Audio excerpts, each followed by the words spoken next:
students, today we will study about the another connective tissue which is fluid connective tissue. In the earlier videos we have studied about the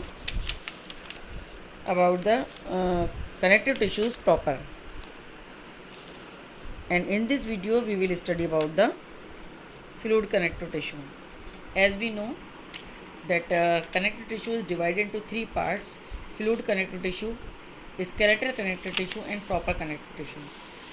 In the earlier videos we have studied about the proper connective tissue, and today we will study about the fluid connective tissue. Fluid connective tissue is divided into two parts: blood and lymph. जैसे इसके नाम से ही पता चलता है कि जो flow करता है उसे फ्लूइड कनेक्टिव टिश्यू कहते हैं. ठीक है, तो next is what is the composition of blood. What is the composition of blood. Blood का कंपोजिशन क्या होता है? Blood is composed of mainly two parts: plasma and blood cells.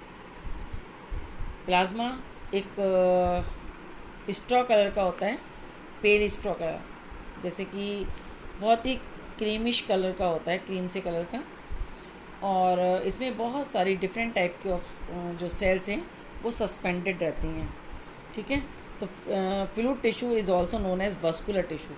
जो फ्लूइड टिश्यू होता है इसको हम वस्कुलर टिश्यू भी कहते हैं, लिम्फ और ब्लड को. It consist of fluid matrix in which are suspended free floating cells. जैसे कि मैंने आपको बताया था कि कनेक्टिव टिश्यू में तीन टाइप का मैट्रिक्स पाया जाता है. मैट्रिक्स क्या होता है? जो सेल के बीच में जो पार्ट होता है उसको कहते हैं मैट्रिक्स. मैट्रिक्स तीन टाइप का पाया जाता है इसमें. एक तो जेली लाइक, अगर जेली लाइक पाया जाएगा तो कनेक्टिव टिश्यू प्रॉपर होगा.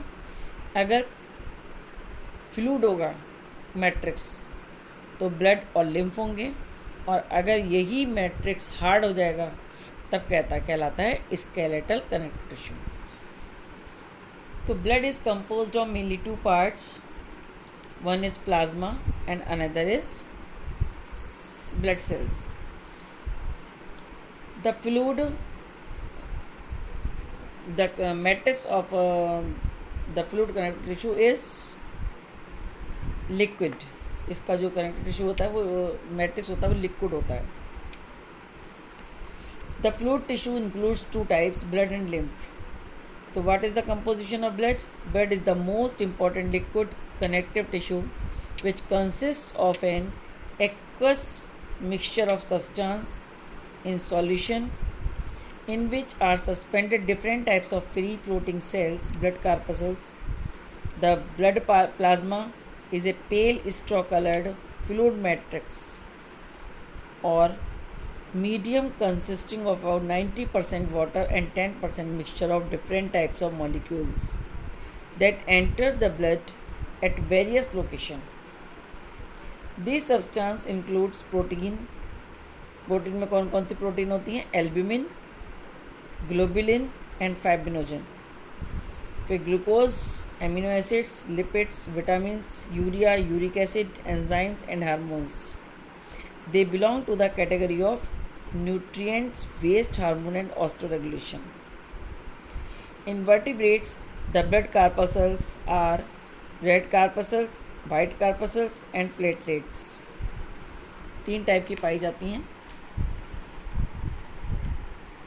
The red blood corpuscles of mammals are small, circular, biconcave disc and lack nuclei. मतलब इनके अंदर कोई भी न्यूक्लियस नहीं पाएगा, nucleus absent. When they are mature, there are about 5 million red blood cells per millimeter cube of blood. They are packed with iron-rich, red-colored, oxygen-carrying protein pigment called hemoglobin. Hemoglobin combines reversibly with oxygen to form oxyhemoglobin. Red blood corpuscles also contain the enzymes carbonic anhydrase, which regulates carbon dioxide transport. Okay, तो क्या समझ में आता है कि जो red blood cells हैं इस पर एक पिगमेंट पाया जाता है जिसका नाम हीमोग्लोबिन होता है, जो ऑक्सीजन को ट्रांसपोर्ट करने के लिए रेस्पॉन्सिबल है, इसीलिए रेड कलर की होती हैं। नेक्स्ट आता है white blood corpuscles. They are large sized nucleated cells present in such smaller number they are capable of amoeboid movement and play an important role in the body's defense mechanism। ये हमारी body की army है और ये जो भी कोई foreign particle आता है बॉडी के अंदर, बैक्टीरिया वगैरह, उसको खा जाती हैं। ये दो टाइप की होती हैं, ग्रेन्युलोसाइट एंड ए ग्रेन्युलोसाइट। ठीक है, अगर इनका जो न्यूक्लियस है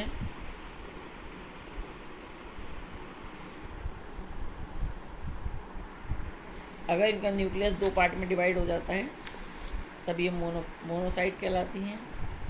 अगर दो पूरे पूरे पार्ट में डिवाइड हो जाए तो basophils, lymphocytes, neutrophils, red blood cells, और इनके बीच बीच में क्या फिल होता है, मैट्रिक्स। फिर आती है प्लेटलेट्स। ये इरेगुलर शेप की होती हैं, non nucleated fragments of joint cells. They play a role in blood clotting. Blood clotting means blood को जमाने के काम में आता है।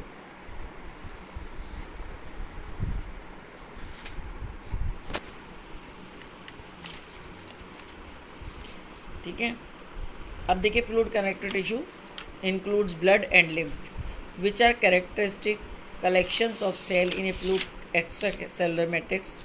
Under normal conditions, the proteins dissolve in this watery matrix.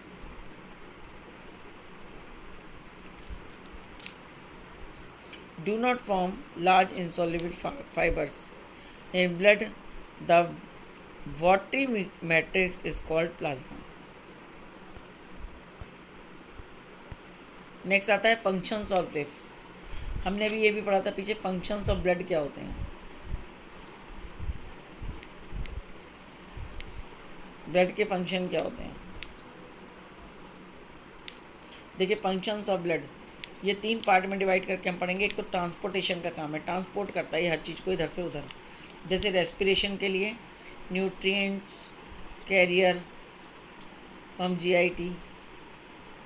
Transportation nutrients carrier क्या होता है, मतलब जो भी हमारी स्मॉल इंटेस्टाइन है उससे एब्जॉर्ब करके फूड कहाँ पहुँचाता है, ब्लड में पहुँचाता है।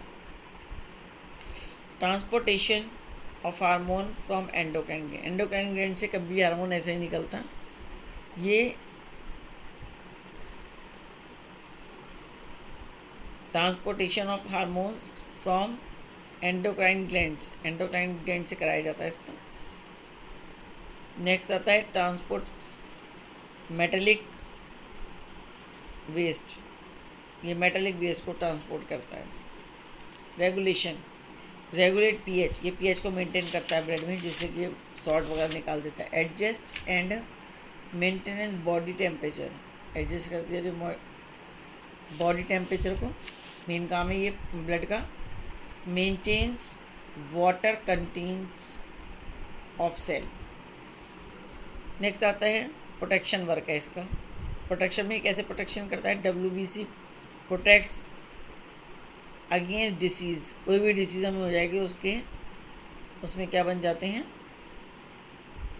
एंटीबॉडीज़ बन जाती हैं। Reservoir for substances like water, ये वाटर के रिजर्वायर का काम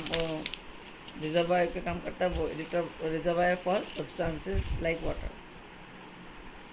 नेक्स्ट है ट्रांसपोर्ट्स मेटाबॉलिक वेस्ट, ये मेटाबॉलिक वेस्ट को ट्रांसपोर्ट करता है।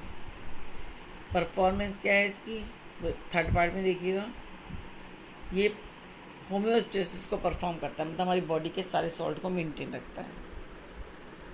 फिर लिम्फ का आ गया आपका। फिर लिम्फ के फंक्शन देखिए क्या होता है। Lymph acts as a middle man which transport oxygen, food materials, hormones and to be body sales.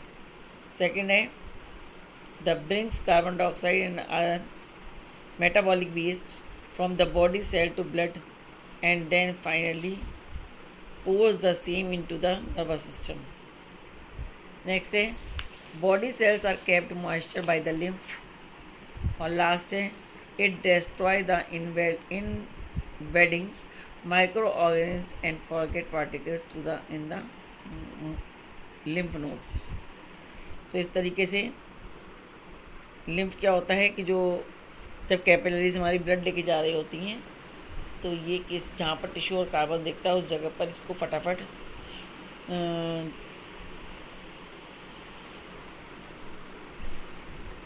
destroy the macrophages organism. तो आज हम यहीं तक पढ़ेंगे बस.